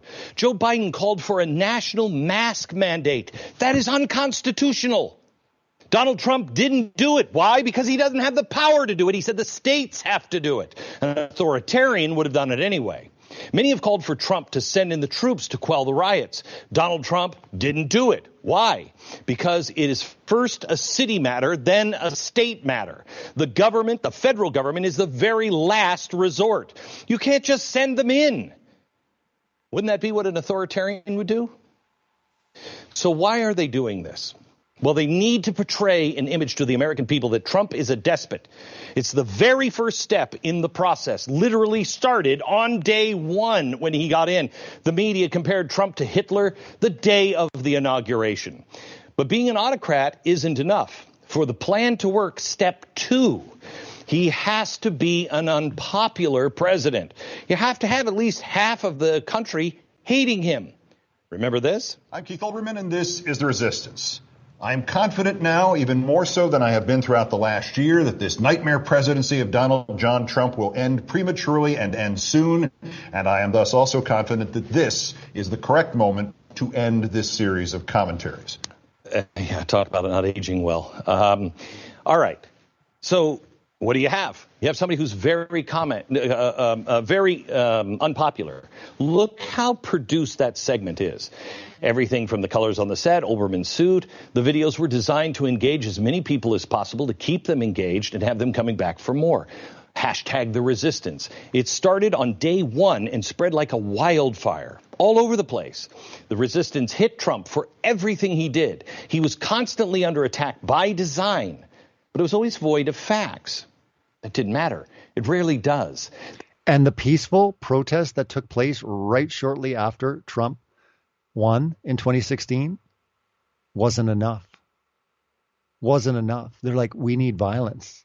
We need chaos. We need fires. That's the whole point, is they're ramping this up. It wasn't working based on the resistance. It wasn't working based on their step 1, phase 1. They needed to ramp it up. The question was, what was the timing? I believe personally that maybe they had plans in place. Again, there was no proper timing. When the whole pandemic situation happened, they're like, we need to seize on this opportunity. I mean, you have quotes of people saying, we need to take this opportunity. This is perfect timing. I mean, for the Great Reset and all the things we talked about in hour 1. I will continue talking about this in the weeks leading up to the election because the stakes are so high and it is so important with what we're seeing witnessed right before our eyes. They needed to divide the base, and look around. They got it. Keith Olbermann knew that the Russia collusion narrative was full of crap. That's why he abruptly ended the resistant videos prematurely before a verdict came out. Remember, when Trump ended DACA back in 2017, the waves of protests that followed, the left was quick to capitalize on this by doing what they do best, pissing people off and getting them out in the streets. But they never provided context for what Trump was actually doing. In fact, look at the headline. Calls on Congress to act. The story wasn't Trump ends DACA. The real story was that Trump gave the power Obama stole from the Congress back to them. Who's the authoritarian in this? The one who seized the power or the one who gave it back? But they never give context because that's not what's needed. They need the appearance of Trump being an unpopular Hitler. Kind of puts organizations like the Lincoln Project and the Never Trumpers in a whole new light, doesn't it? What drives their hatred for Donald Trump? It's irrational. Or is it just part of the 7 pillars of color revolution? Next, they needed a united and organized opposition. Got to have that. Do they have it? Ever heard of Antifa? Before Trump became a GOP nominee in 2016, Antifa was small time, but now they're everywhere. This is T. Stern, an organizer with Refuse Fascism. Listen. The ultimate vision is for people to break with their comfort and come into the streets day after day, night after night, in the hundreds of thousands until the millions, and not leave until they have to step down. Earlier, she had admitted that she had been given funding from George Soros, the organization that supports Antifa. Now we see in this video that the ultimate goal, and I'm using her words here, is to get thousands and millions into the streets to force elected officials to step down. Keep in mind, this was before George Floyd, and we can't forget about Black Lives Matter, the Marxist organization, something the media will never say. They'd all but died out after 2015. We barely even heard from them. But after George Floyd, like Antifa, they were all over the place. And what were they protesting anymore? It's not about George Floyd. They protest cops when people try to kill cops, like what happened in Lancaster. All of this is to set up, or the preamble. They're organizing and building a network for something much larger in December. So far, they have this one, and this one. Now they need an effective media system to convince prior to the election that there is voter fraud that is coming. Well, that's really important. Do they have any of those? They're being brought in to help. Journalist Stacey Lennox over at PJ Media recently identified this group as the Momentum Community. They're veterans of Occupy Wall Street that have trained street activists all over the country. The website lists the Marxist group they train, including Working Families, Black Lives Matter, the Sunrise Movement. The Sunrise Movement has been helping push the Green New Deal. Where does Momentum Community get their inspiration? Check it out from their own website. Momentum synthesizes the lessons of various 20th century movements, including the color revolutions of Eastern Europe, the Arab Spring in North Africa. Now, we got all of these. How about this one? An ability to drive home. That voting results are going to be falsified. This is where preparation turns into action. This is what's planned for election night. This is why the Democrats radically pushed for mass mail-in voting. It's why the Postal Service conspiracy was born. The entire reason for the Axios article I showed you earlier was meant to perpetuate it. But it's the reason why Bernie Sanders and Chuck Schumer also made it public that they were making plans just in case Donald Trump doesn't step down. They need to give the bottom-up street thugs a green light to let them know you've got our support from the top. It's signaling top down, ready to go, bottom up. Number 5, easy. Independent media to inform citizens about the falsified vote. Gee. What do you think? Do they have this one too?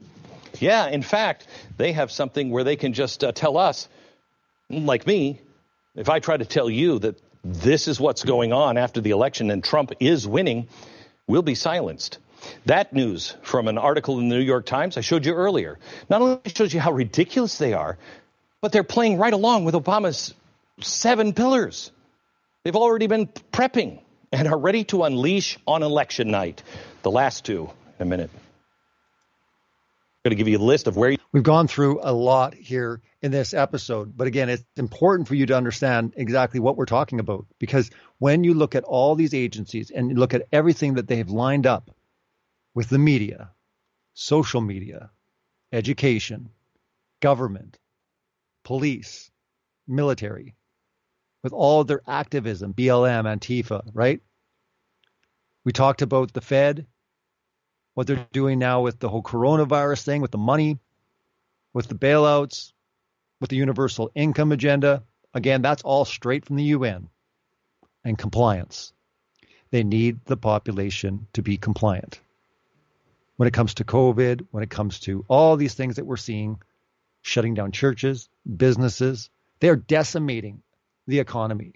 When you look at the stock market and you look at these things soaring and you see, oh, everything's up and it's all-time high, and do not be deceived. It is so disconnected from Main Street.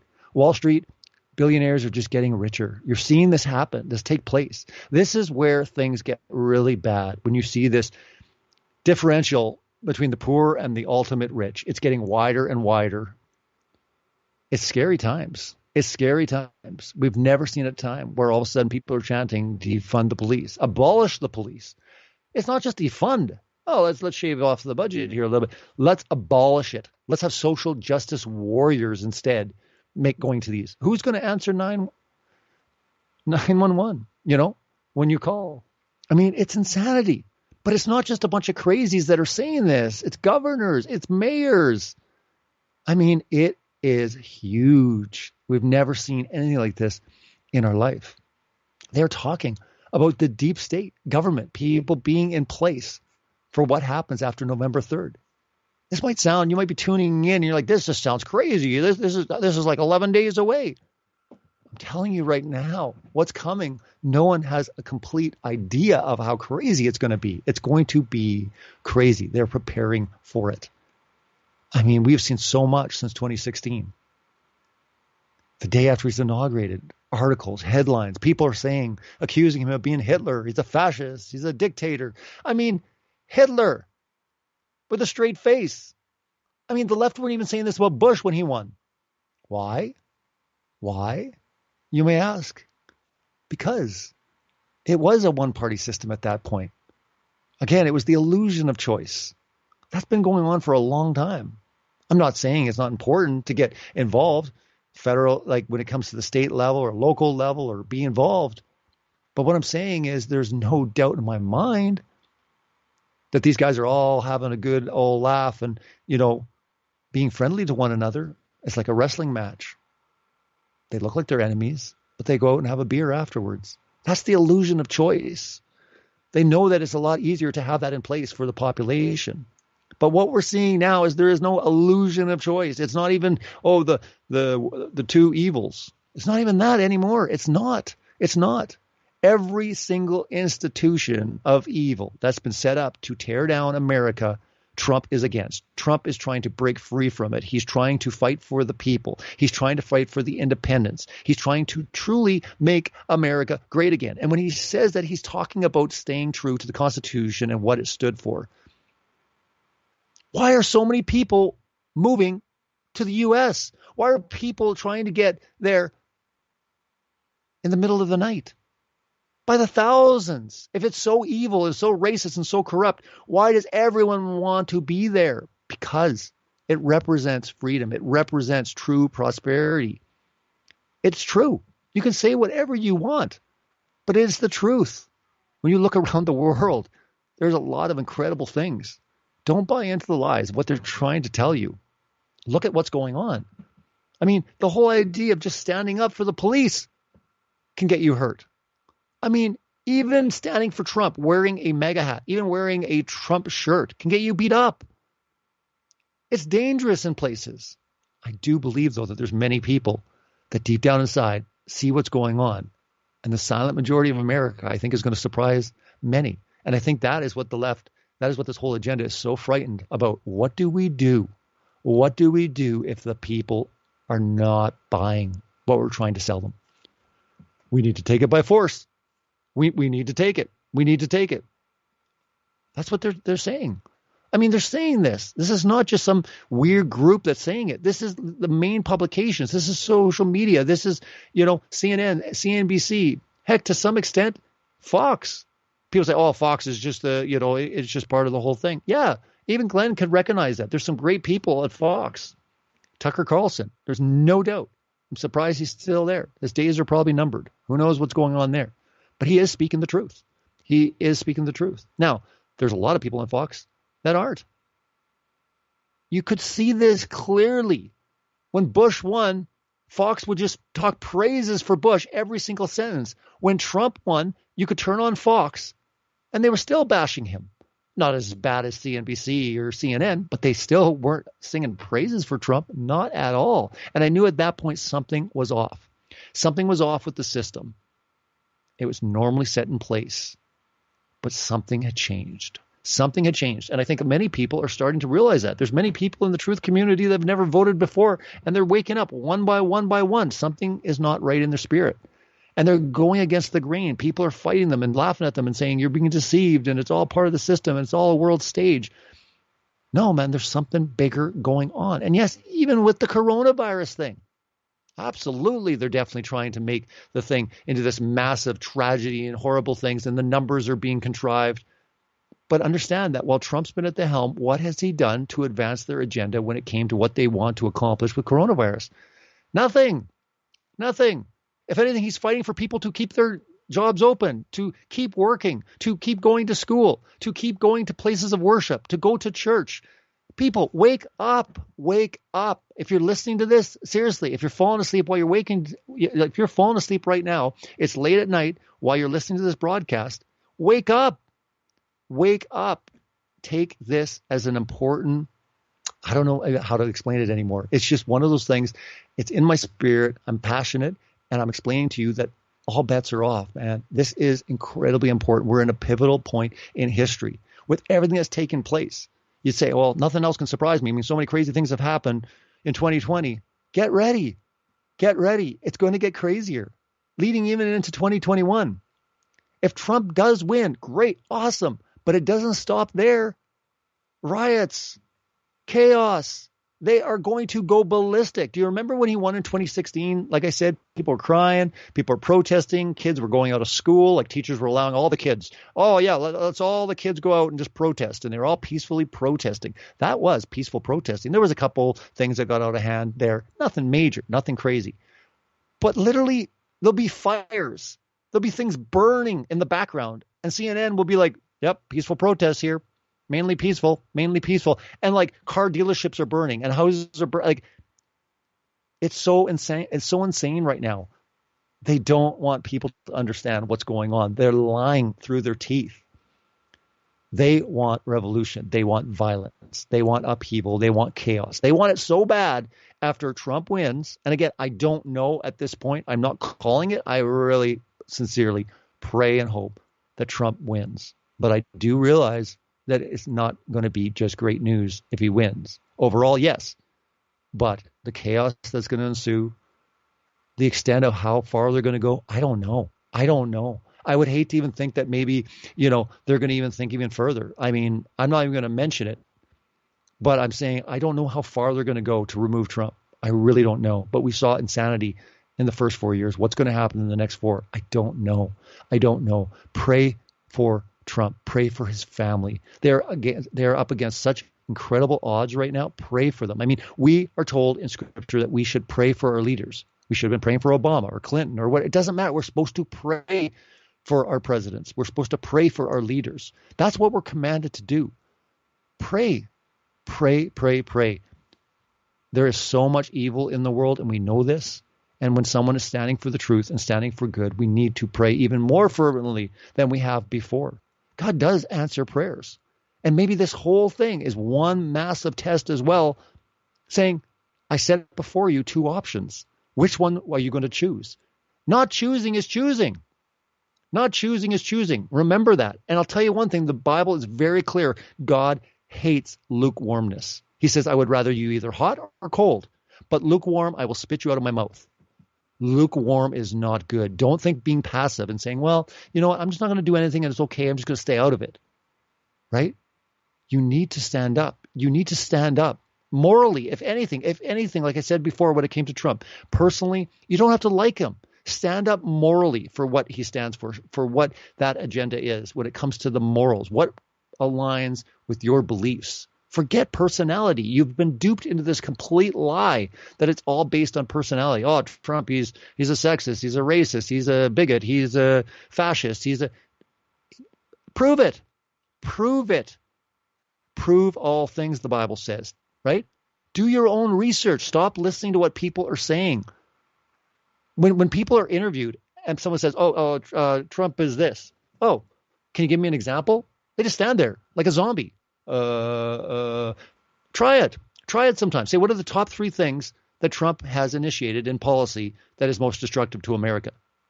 They have no flipping clue. That's the whole point. They don't know. They're not engaged at all. They're just going with what everyone is saying. If everyone hates Trump, hey, it's trendy, especially with the millennials, especially with the youth. I mean, kids are just jumping on board because all their friends are there. Yeah, he's evil, isn't he? They're like, how is he evil? We're at a point right now where people are before with Bush, people could say he's evil because he's creating all these wars or whatever. I mean, they could point to something at least, and people would resonate with it. We're at a point now where you can't even say that with Trump.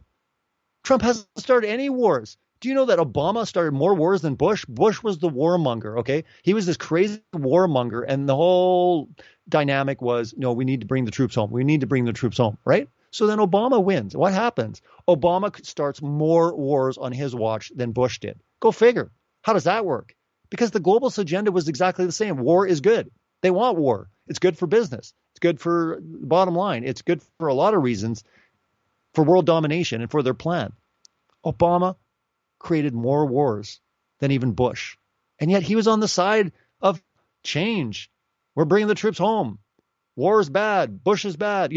This is the insanity we're talking about. So then you look at Trump and you're kind of thinking, okay, he's Republican. He's got to be full for war because all the Republicans are for war, right? That's pretty much what they're known for.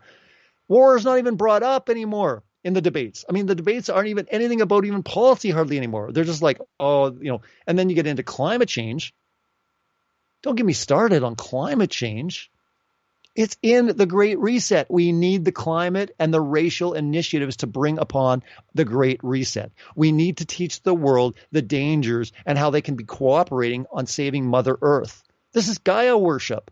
This is literally getting to the point of worshiping the creation rather than the creator. Do you not understand that everything is directed towards that? It's to eradicate and move towards anything that God stands for. Heck, it's more fashionable to worship Mother Earth than it is to worship God of the Bible. Don't buy into the lies. It's insanity right now. The whole Green Deal, what they're proposing, especially with Biden and Kamala and the whole party, it is absolutely horrific. Read it and see what the Green Deal entails. It's absolutely awful on all accounts. It is literally a playbook right out of the UN's agenda. And everyone's buying right into it. Oh, well, rather that than Trump. Trump's a fascist. He's evil. We can't have Trump. And then Trump's getting out of the Paris Accord. He can even see the writing on how ridiculous this climate change nonsense, extremism is. And he's pulling people out of it. He's pulling America out of it. Why do you think they hate him so much? What did he do? He pulled himself out of the World Health Organization. Okay, there's a pandemic. There's this crazy health thing that's going on. And the president of the United States pulls himself out of the World Health Organization. Stop for a second. Think about that. What is going on? Wait a minute. What if they're not there to protect people for their best interests? What if they have a lot of, mysterious, evil motives going on? He knows they're in bed with China. He knows, and people say, oh, it's China. We always have some enemy. It's not just the China. It's the communism that you have to worry about. They want the playbook of how communist China is. They want that type of capitalism. They're not even talking, per se, about destroying capitalism. They're saying we need a new capitalism. We need the true capitalism. And what they're talking about is the communist capitalism. It's statehood. It's exactly that playbook. That's what they want. They're, the one-child policy. I mean, there were banners in my country, in Vancouver, British Columbia, that was saying, if you have a child, the best gift you can give that child is not have another. Or not give them a brother or sister. Do your part, or something along those lines. I put it up on Facebook, and people were just horrified. And it's like, this isn't a bus shelter. I mean, this is like an ad for an initiative on one child. I mean, these guys are insane. Oh, the world is overpopulated. There's too many people. Oh, yeah? You could fit the whole population of the world inside Texas. Texas, that state? Yeah. In America, the whole world's population could fit inside that one state. Don't believe the lies that we're overpopulated. Don't believe all of these agendas. They're pushing towards something. Again, it's nonsense. God created the world. I didn't create the world big enough. Yep, there's going to be 10 billion of them. Man, I didn't calculate very right with that. I should have made the earth bigger. Come on, people. If you have faith and believe in the Bible, you believe in God, how in the world is he going to create something that he's not prepared? It's ridiculous. Even when it comes to climate change. Oh, I didn't see fossil fuels coming. I didn't see that coming. Darn. Yeah, they're going to destroy the world. I mean, the whole lies. We're going to destroy the planet, they keep saying. Again, don't get me started on planet. If you looked in my research and my work, you'll see a lot when it comes to how big these lies go. But we're seeing something take place right now. It's truly profound. It's something they didn't see coming. I don't fully understand it. All I can say, it must have been a miracle. Something took place, because I'll tell you one thing. Greater is he that is in us than he who is in the world. And I'm telling you right now, God is fully in control. Yes, he allows things to happen. He does these things. But when it comes to what we're witnessing, he's got his playbook. Yeah, they got their New World Order, but I'll tell you one thing, he can mess up their plans anytime he wants. He can throw them curveballs, and they're like, hey, man, what are we going to do now? That's the funny part. They're scrambling. They're scrambling right now. They're panicked. They're emotional. Look at it. Start looking at the big picture of what's going on, and the New World Order, the globalists, the whatever they had in place is all eroding in front of their eyes. They're desperate. It's all falling apart. They needed this cooperation with China and the New World economy and stuff. It's falling apart. If anything, more countries are talking now about we want to be more nationalist. We want to now produce more things in our own country. We don't want to depend on other countries as much. The New World Order, as we're seeing it, is falling apart. I'll tell you one thing with Trump, that's going to continue falling apart. You get Biden in there, and I'll tell you one thing, they're going to ramp up the New World Order like you've never seen on all fronts, especially when it comes to the world economy. I mean, everyone's going to be all friendly again, no doubt about it. But with Trump, why is he fighting it? Why is he fighting it? He sees the big picture. I don't even think Trump is aware on everything at all. I think he just knows enough when people are getting shafted. Really, that's it. He's like, you're getting shafted here. This is not good. This is evil. This is wrong. He's just going along there. I mean, it's interesting that God would choose someone with an ego. And yes, Trump does have an ego, but that works in the favor that he doesn't want to disappoint. He wants the Trump name to live throughout history. The only thing Trump has is his legacy. The only thing Trump has right now is his name. He's rich. He's had power. He's had everything. The only thing that you can't buy is what he has right now. And why in the world would you want to trash it? Why in the world would you want to trash it for your family? You wouldn't. He has his legacy. He's doing everything in his power to be remembered as a great president. You need to start looking at him as someone incredibly, truly great. Someone that maybe in world history we might look back and say he was one of the greats, one of the true greats that was up against so much opposition, and he stood his ground and he didn't back down. And I'll tell you, it was only by the strength of God that he was able to persevere, because no human could put up with as much as he's gone through, him and his family. I personally don't believe it. I really don't. I'm sometimes surprised that he's still going. I'm like, how do you wake up every day just being bashed on continually, being dragged through court and lawsuits and impeachments and Russian hoaxes and nonstop, just nonstop. I mean, and then every time you don't get a fair shot anywhere. You go to a debate, it's rigged. You go here, it's rigged. Fake news. He's the only president that started even fake news. When have you ever heard a president calling media fake news? Did Bush? Did Clinton? Did Obama? Did anybody ever start saying that? No.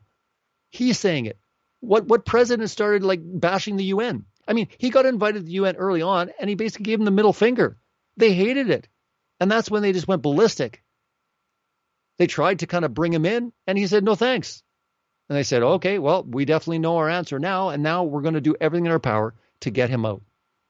We are days away from the election.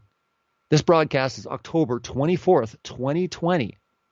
This is the fall of 2020. And these last few months of 2020 are going to change history. They are going to be radical. They are going to be dynamic. Please pray. Please prepare for your family in general of what's coming. Things are going to change. Things are going to change. And maybe, quite possibly, things are going to change for the better over the next few years. I still believe that we're going to go through some pain economically. Things are going to be tough. But maybe there's going to be that glimmer of hope that people are going to stand for someone that truly wants to see people free, to bring back the things that made America so great. Maybe that will happen. And I say it's so important because the whole world falls if America falls. If America falls, the whole world falls. That's why this is so crucial. It's not just one country. It's the whole world. The stakes are so incredibly high. The media, the education, the government, the military, the monetary system. We've talked about it. They have everything in place.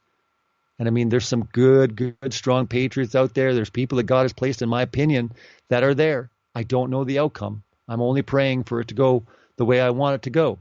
And I hope that's the way it will be. And either way, we need to prepare for either option of what happens. We need We need to really kind of prepare for that. But I'll tell you one thing. The world's never going to be the same way again. I really don't even know what's going to happen with social media, with YouTube, with my channel. And it's not even talking about that. Like Glenn had said, they are going to oppose any type of speech that is against the narrative if Biden wins. Mark my words. This is not just a slow progression. This is all bets are off. We are now fundamentally going to change everything and bring it into line. They've already said it. They're not hiding anymore. They're talking about revolution. They're talking about New World Order. They're talking about the Great Reset. It is everywhere. They are not in the shadows. They are right out in the light saying, this is what we want, and this is what we're going to demand to get. And if we don't get it, well, then we're going to create violence, chaos, and we will try everything in our power for upheaval. And that is what's so frightening of what's coming. I don't know what's coming. But I do know that we all can have our voice heard, especially if you haven't voted yet. Get out there. Vote. Do something. God bless all of you. Thanks so much for tuning in tonight. I appreciate every one of you. And quite honestly, we're days away from the world changing for our children, grandchildren, and generations beyond. Good night, all. Blessings.